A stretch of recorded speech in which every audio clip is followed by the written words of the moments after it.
Summary लिखने के आपको 3 टिप्स बताने जा रहा हूं, बस आपको इसे फॉलो करना है और ऐसे ही समरी लिखना, फुल मार्क्स आपको मिलेंगे। समरी से 10 मार्क्स के क्वेश्चन पूछे जाते हैं, ठीक है। इंग्लिश में 50 मार्क्स का सब्जेक्टिव होता है, जहां से 10 मार्क्स का समरी भी रहता है, तो भाई इंपॉर्टेंट तो है ही, ठीक है। तो समरी अगर लिखना है तो कैसे लिखना है, ये स्टेप्स आपको जो बताने जा रहा हूं, बस इतना आप अप्लाई करना, ठीक है। आप चाहो तो खुद से भी समरी लिख सकते हो। मैं यहाँ पे एक एग्जांपल लेके बताया कि देखो समरी लिखना कैसे, ठीक है। ये मैंने खुद से लिखा, ऐसा नहीं कि कहीं से बुक से देख के लिखा, ऐसा कुछ नहीं है। ध्यान से पहले बातों को समझिएगा। टोटल समरी जो होते हैं वो कितने पूछे जाते हैं भैया, 6 गो समरी पूछा जाता है, ठीक है। 6 गो पूछा जाता है और 6 गो में से लिखना मात्र 2 गो होता है, ठीक। 6 गो में से कितना, 2 गो, इतना चांस रहता है कि तुम 4 रिजेक्ट कर सकते हो और तुमको जो 2 को याद है वो लिख सकते हो, या फिर जो 2 समरी के बारे में तुमको पता है वो लिख सकते हो, ठीक है। और समरी जब भी लिखना है तो मिनिमम 150, ठीक है। मिनिमम मैंने यहाँ पे लिखा है 150 से ज्यादा लिखना है, ठीक है। कम से कम 200 के आसपास ले जाना। अब बताओ ये कितना वर्ड तुमको लग रहा है, कितना वर्ड, इतना जो है ना, इतना 50 वर्ड है, बस इतना 50 वर्ड है। अब सोचो कि इतना को 3 अथी कर दो तो मतलब इतना तक तुमको 150 वर्ड पूछ जाएगा, तो कम लगा है ना, थोड़ा ज्यादा लिखो। ऐसा थोड़ी कि ज्यादा लिखने पर नंबर नहीं मिलता, तो कम से कम 200 नंबर, 200 वर्ड तक ले जाना चाहिए, ठीक है। तो आपको जो स्टेप मैं यहाँ पे बताने जा रहा हूँ, बस इसको अप्लाई करना, मजा आ जाएगा, ठीक है। अगर आप इस चैनल पे नए हो तो कुछ जानकारी दे देते हैं। ये जो चैनल है बिहार बोर्ड का फर्स्ट गाइडेंस चैनल है, तो आप इस चैनल के डिस्क्रिप्शन बॉक्स में एक बार जाके जरूर घूमिएगा। डिस्क्रिप्शन बॉक्स में जाइए, वहां पे बहुत सारे प्लेलिस्ट का लिंक है, वहां से आप देख सकते हैं वीडियोस वगैरह। जहां पे आपको दिक्कत हो रहा है, ठीक है, वहां पे एक सबसे अच्छा प्लेलिस्ट है, ठीक है, ये वाला 400 प्लस, ये आप प्लेलिस्ट बिल्कुल देखिएगा, ठीक है। आप जाकर देखिए, आपको जो भी प्रॉब्लम है ना, यहाँ पे ये जो चैनल है वो फर्स्ट गाइडेंस चैनल है और यहाँ पे बिहार बोर्ड के बच्चों को अच्छे ढंग से गाइड किया जाता है। तो आप चाहे तो जाके प्लेलिस्ट में देख सकते हैं। खैर अभी इस चीज की बात करते हैं। तो समरी लिखना है भैया, ठीक है। समरी जब भी लिखना है ना, तो 3 को बात पर सबसे बड़ा ध्यान देना है, ठीक है। 3 को बात पर सबसे ज्यादा ध्यान, पहले स्टार्ट करना ना, तो ऑथर के बारे में लिखना। ये ऑथर क्या होता है भैया, ऑथर का मतलब होता है कि जैसे मान लो कि अ पिंच ऑफ स्नफ, तो अ पिंच ऑफ स्नफ जो चैप्टर है, जो स्टोरी है, वो कौन लिखे हुए हैं, ठीक है, उनको ऑथर बोला जाता है। तो अ पिंच ऑफ स्नफ जैसे मनोहर मालगोनकर लिखे हुए, तो मनोहर मालगोनकर से रिलेटेड बातें आपको सबसे पहले लिखना है, ठीक है। जैसे मैंने यहाँ पे लिखा है कि a pinch of snuff is a short story. एक पिंच ऑफ स्नफ है वो क्या है, एक शॉर्ट स्टोरी है, ठीक है, विच इज रिटेन बाई मनोहर मालगोनकर। जो किनके द्वारा लिखा गया हुआ भैया, मनोहर मालगोनकर द्वारा लिखा गया हुआ है।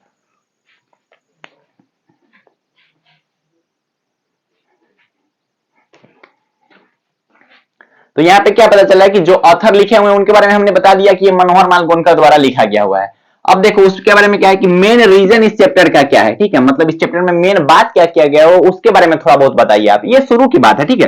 पहले आप ऑथर के बारे में बताइए, उसके बाद जो मेन फीचर है इस चैप्टर का, इस चैप्टर बताना क्या चाह रहा है, ये स्टोरी बताना क्या चाहता है, उसके बारे में आपको बताना है, ठीक है।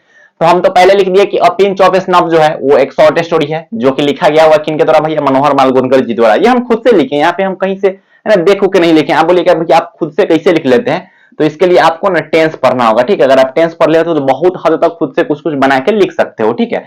He is well known for short story writer. ये जो है ज्यादातर किस चीज से जाने जाते हैं, शॉर्ट स्टोरी राइटर से। ये पहल का सेक्शन का ही है, मतलब हम राइटर के बारे में लिख रहे हैं। अब देखो दूसरा का सेक्शन हम लिख रहे हैं किसके बारे में भैया, इस चैप्टर के फीचर के बारे में। इन दिस स्टोरी, ये जो कहानी है उस कहानी में ऑथर किसके बारे में डिस्कस कर रहे हैं, एक बहुत ही चालाक इंसान के बारे में, जिसका नाम क्या है, नानू काका, ठीक है। तो ये क्या हो गया कि कहानी का मेन एक और होता है ना फीचर, एक है मेन कि हाँ इस कहानी का सबसे मेन हीरो कौन है, तो नानू काका, वो जो कि बहुत चालाक थे। तो इन दिस स्टोरी या फिर in this chapter author discuss about a most clever man which is Nanu Kaka. जो क्या है भैया, नानू काका है। इन दिस स्टोरी नानू काका is main part of this chapter. ये जो स्टोरी है उसमें सबसे मेन रोल कौन अदा कर रहे हैं भैया, नानू काका कर रहे हैं। तो ये क्या हो गया, मेन रीजन हो गया इस चैप्टर का, ठीक है। तो हमने अबाउट ऑथर लिख दिया, मेन रीजन लिख दिया। देखिए ऐसा नहीं है कि आप समरी आप जो रट के जाते हैं वो गलत है, वो भी ठीक है, उसमें थोड़ा बहुत अपना से चेंज करके लिखोगे ना, जैसे ये अभी पढ़ रहे हो तो मजा आ रहा होगा पढ़ने में और ये समझो में आ रहा होगा सब कि इसका मतलब क्या है, ठीक है। तो कल ये अपना से लिखा गया हुआ, तुम लोग भी अपना से लिख सकते हो बना बना के, ठीक है, इसमें कोई कुछ है थोड़ी। तो ये हम क्या लिख दिए भैया, ऑथर के बारे में। He is others maternal uncle. ये जो थे वो क्या थे, लेखक के क्या थे, मामा थे, ठीक है, तो मेटरनल अंकल थे, ठीक। उसके बाद अब देखो, उसके बाद हमको डिटेल डिस्कशन करना है। तीसरा स्टेप में क्या करना है, डिटेल डिस्कशन। ये जो स्टोरी है उसमें अब हो क्या रहा है उसके बारे में हमको जितना पता है उतना लिखेंगे। ऐसा कुछ नहीं है कि हमको पूरा लिख देना है, जितना हमको पता है उतना लिखेंगे, ठीक है, ज्यादा इसमें दिमाग भी नहीं लगाना। अब देखो इसके बारे में जितना पता है उतना स्टार्ट करो। अब पैराग्राफ पे एक ध्यान रखना चाहिए, पैराग्राफ पे कहां पे भैया, पैराग्राफ पे, कि पैराग्राफ कहां पे चेंज करना है ना, ये चीज ध्यान रखना चाहिए। एक चीज गेस की हो, हम स्टार्ट यहां से किए, ठीक है, इतना शुरू का जगह छोड़े है ना, शुरू का देखो, शुरू का इतना जगह छोड़े है ना, ठीक है, शुरू का इतना जगह छोड़े है, फिर अगला बार स्टार्ट किया तो शुरू का इतना जगह छोड़े है। ये सब ना देखने से अच्छा लगता है और इस पे ज्यादा नंबर मिलता है। इस सब पे ना अच्छा खासा मार्क्स मिलता है। जो आपके जो कॉपी चेक कर रहे होंगे ना, उनको लगता है कि हाँ कि पढ़े लिखे वाला लड़का सब है, ठीक है। अब देखो इसमें हम क्या किया, Nanu Kaka was a maternal uncle and he came Delhi to meet some minister. अब हम इसके बारे में अब बताएंगे थोड़ा बहुत कि वो दिल्ली आए हुए थे, कुछ मिनिस्टर से मिलने आए हुए थे, है ना। वो 2 दिन के लिए ही आए हुए थे, लेकिन ये तो संभव नहीं कि किसी मिनिस्टर से आप 2 दिन में मिल जाइएगा। मतलब हम क्या बोल रहे हैं कि इस कहानी के बारे में हम डिटेल में बता रहे हैं, हमको जो कुछ भी पता है इस चीज के बारे में हम डिटेल में बता रहे हैं। तो अब तीसरा का स्टेप आपको अप्लाई करना है, उसमें डिटेल वे में लिखना है। मतलब क्या हुआ कि किसी भी समरी को लिखने के लिए मात्र 3 स्टेप है।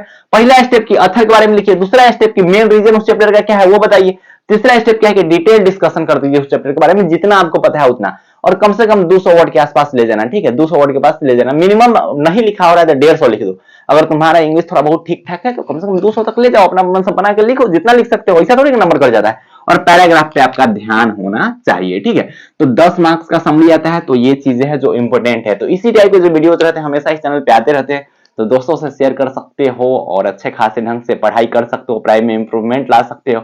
और मैं बार बार बोलूं कि एक बार डिस्क्रिप्शन बॉक्स में जाके प्लेलिस्ट वगैरह देखिए, जहां पे आपको प्रॉब्लम हो रहा है वो वीडियो देखिए, आपको बहुत ही ज्यादा एनर्जेटिक फील होगा और आपको बहुत अच्छा लगेगा, ठीक है। तो एक बार जाइए प्लेलिस्ट घूमिए, क्योंकि ये बिहार बोर्ड का फर्स्ट गाइडेंस चैनल है, तो कुछ तो खास होगा ही, ठीक है। अगर आपको फ्री पीडीएफ नोट चाहिए क्लास 12, यहाँ पे इंग्लिश लिखना चाहिए था, हम हिंदी लिख दिए भैया, क्या आप लिखते हो। अगर आपको बिहार बोर्ड क्लास 12 इंग्लिश का फ्री पीडीएफ नोट चाहिए तो डिस्क्रिप्शन बॉक्स में एक व्हाट्सएप ग्रुप का लिंक होगा, उसे आप ज्वाइन कर सकते हैं और वहां से फ्री पीडीएफ नोट्स डाउनलोड कर सकते हैं।